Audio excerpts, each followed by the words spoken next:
sheekadani waxay ku saabsan tahay guusha ay gaartay Somali Museum in Minneapolis ama matxafka Soomaalida ee Minneapolis.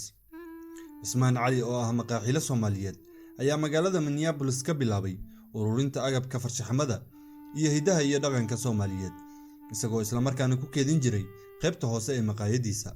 Lama garanayo goorta uu bilaabay ururintaasi, laakiin waxa la qiyaasayaa in horaantii sanadkii 2000 uu bilaabay.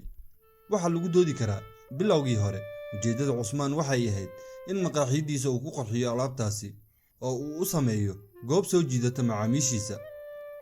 muddo kadib ururintii Cusmaan, alaabta hidaha iyo dhaqanka ayaa korortay, taasoo keentay in booska maqaayadda uu noqdo mid aad u yar. dad badan ayaa sidoo kale muujiyay xiisaha ay u qabaan daawashada alaabta la soo bandhigayo maalinba maalinta ka dambaysa. sidaa darteed, Cusmaan waxa la soo gudbanaatay in uu xal ka gaaro arrinta. waxa uu go'aansaday inuu helo meel ka weyn oo uu ku xareeyo alaabtaasi si uu u daboolo baahiyaha dadka xiiseeya dhaqanka iyo taariikhda Soomaaliyeed. dabadeed waxaa ka dhashay matxafka Soomaalida ee Minneapolis oo uu aasaasay agaasimana ka ahaa Ismaan Cali.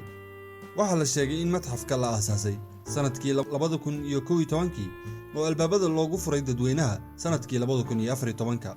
waxaan booqday matxafka bishii Luulyo ee 2022 markii ugu horeysay. waxay ahayd 1 Luulyo, maalin qoraxdu aad u wanaagsan tahay, markii Soomaali badan oo Mareykan ah ay isku soo baxeen. waxaa socday dabaaldegga maalinta xorriyadda Soomaaliya. goor casar ah ayay ahayd. waxaa safarka igu wehelinayay 4 qof oo ka mid ah qoyskayga. waxaan gaaray dhismaha matxafka Soomaaliyeed. albaabada matxafku way furnaayeen, laakiin cidna maanun arag markii aanu soo galnay. kadib waanu salaanay si aan u helno qof kasta oo laga yaabo inuu ka shaqeeyo matxafka. gabar yar ayaa ka soo baxday albaab xirnaa gadaashiis oo na salaantay, si wanaagsanna noo soo dhaweysay. sheeko yar kadib waxaan u sheegay inaan rabno inaan ku dalxisno matxafka. waxay nagu wargelisay lacagta lagu galayo inay tahay $11 qofkiiba. waxaan siiyey kaadhkayga bangiga, waxayna dib ugu noqotay xafiiska si ay uga shaqayso lacag bixinta. daqiiqada yar kadib waxay nagula soo noqotay kaadhkii iyo warqaddii lacag bixinta. dabadeed waxaan bilownay inaan ku dalxisno qaybaha kala duwan ee matxafka. matxafku waxa uu ka kooban yahay 3 qol. qolka ugu horeeya waxa uu ku gudbinayaa qol aad u ballaaran iyo mid xiran oo aanan dadweynuhu geli karin, kaasoo sida aan filayo loo isticmaalo xafiis ahaan. labada qol waxaa ka buuxay alaabta hidaha iyo dhaqanka Soomaaliyeed, qaab ahaan iyo midab ahaanba kala duwanaa, kuwaasoo dhammaan darbiyada matxafka lagu xardhay. alaabaha fudud sida koorta geela ayaa laga soo laalaadiyey gidaarka matxafka, halka kuwa culculusna dhulka ay yaaleen.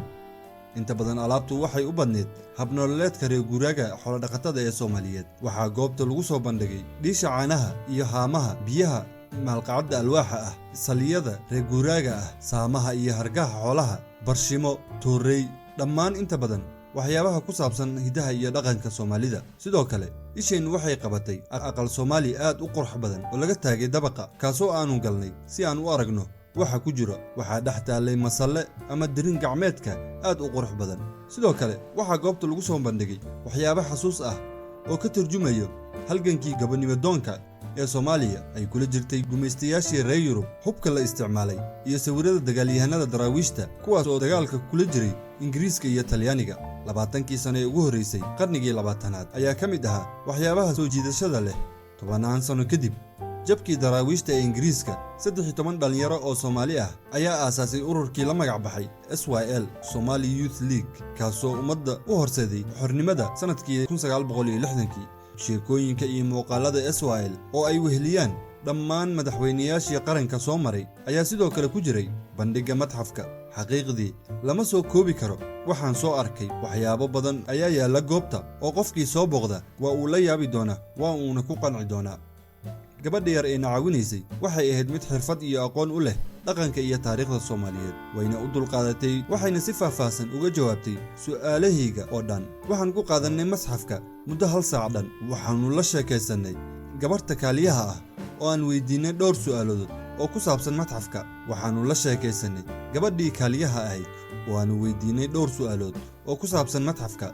waxay noo sheegtay in alaabaha la ururiyey ay gaarayaan 1000 shay, balse 300 oo shay keliya ay soo bandhigeen. inta soo hartayna waxay ku jireen kaydinta booska matxafka oo yar awgeed. waxaa sidoo kale muuqatay in matxafku uu yahay mid aan haysan shaqaale ku filan, oo loo baahan yahay in wax ka badan 1 qof ay ka shaqeeyaan matxafka wakhti kasta. waxay noo sheegtay in 4 qof ay ka shaqeeyaan matxafka xilliga ay jaaniska hayaan. maamulka matxafku waxa uu dadweynaha kaga wargeliyay bartooda online-ka ah in matxafka uu furan yahay Jimcaha, Sabtida iyo Axadda 4 saacadood maalin kasta. markii aan weydiinay gabadhii ka shaqeynaysay haddii ay haystaan tabarucaad ku caawiya inay meesha maamulaan, way ila yaabtay waxayna iigu jawaabtay sidii anigoo oo weydiiyey su'aal aan khuseyn oo lama filaan ah. waxaan u qaatay in arrintaasu ay tahay wax aysan weligood ku fikirin, ayna noqon karto sababta ay ula yaabtay su'aashayda la xiriirta tabarucayaasha. booqashadayda matxafka kadib waxaan sii joogay magaalada maalmo kale oo aan la kulmay Soomaalida meelaha lagu qaxweeyo iyo maqaaxiyada. waxaan uga sheekeeyey booqashadii aan ku tagay matxafka, anigoo isku dayayo inaan xoogaa fahan ka yeesho xiriirka ay la leeyihiin matxafka iyo muhiimadda uu la leeyahay. waxaan dareemay inayna ku xirnayn run ahaantii. mid ka mid ah raggii aan waraystay baa si qallafsan iigu jawaabay oo igu yidhi matxafkaasi waxa uu u gooni yahay Cusmaan iyo carruurtiisa. wadahadallada aan la yeeshay kaaliyaha iyo sidoo kale dadka aan kula kulmay maqaaxiyadaha ayaa ii horseeday inaan aamino in shaqo badan loo baahan yahay in laga qabto matxafka. kulug lahaanshaha bulshada iyo la shaqaynta maamulka matxafka waxa ay noqon doonaan lama huraan si ururkan muhiimka ah uu u koro una kobco. qiyaasaha la sameeyey ayaa sheegaya in Soomaalida ku nool magaalada Minneapolis ay gaarayaan 50,000 oo qof ama ka badan. bulshadu waxay kaloo haystaan hanti badan iyo agab kale oo sahlaya inay kaalmeeyaan matxafka. waa in loo helaa dhismo weyn iyo shaqaale ku filan matxafka. hay-addani waa hay-ad ilaalisa farshaxmada iyo dhaqanka Soomaaliyeed si ay uga faa'iidaystaan jiilkan iyo kuwa dambeeya. dhalinyarada waxay wax badan ka baran doonaan dhaqankooda iyo taariikhdooda marka ay booqdaan matxafka si ay u akhristaan buugaagta taariikhda dalkooda hooyo.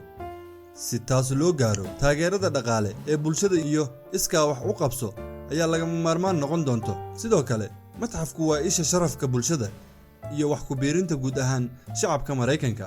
dadka ka fog iyo kuwa ku dhowba waxay wada og yihiin hawsha weyn ee matxafku uu u hayo dadweynaha. matxafku waxa uu la wadaagay guulihiisa dadweynaha magaalada Minneapolis iyo dhammaan bulshada Soomaaliyeed. codsiyada bandhigyada waxay ka imaanayeen meelo badan oo gudaha Mareykanka ah iyo meelo kaleba. matxafka ayaa horay bandhigyo uga sameeyey Texas iyo Ohio, sidoo kale Canada iyo Soomaaliya.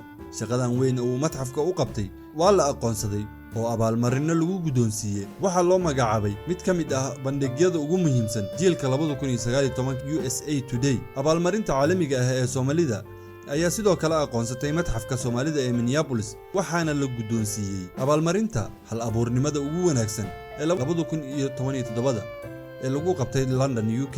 waxaa xaq ah in la yiraahdo matxafkani waa hay'adda ugu sarreysa oo ay aasaaseen Soomaalida qurbaha ku nool. waa wax lagu faano oo mudan aqoonsi, taageero bulsho iyo ka qaybgal. qoraalkan waxaa diyaariyey Cabdi Maxamed. Cabdi Maxamed waa aqoon-yahan ka faalooda arrimaha bulshada, aadna u daneeya daryeelka bulshada, kobaca bulshada iyo guud ahaan wanaagga isku xidhka Soomaalida. waxaa sidoo kale idin daadihinaya barnaamijka anigoo ah Ismaaciil Kulmiye. waad ku mahadsantahay daawashadaada. fadlan ku sheer garee asxaabtaada si aad gacan uga geysato faafinta iyo aruurinta hidaha iyo dhaqanka Soomaaliyeed. aniga iyo bahda wargeyska maalinlaha Jubba waxaan idin leenahay dhaqanka suuban ha sarreeyo. waa inoo mar kale. Assalaamu calaykum.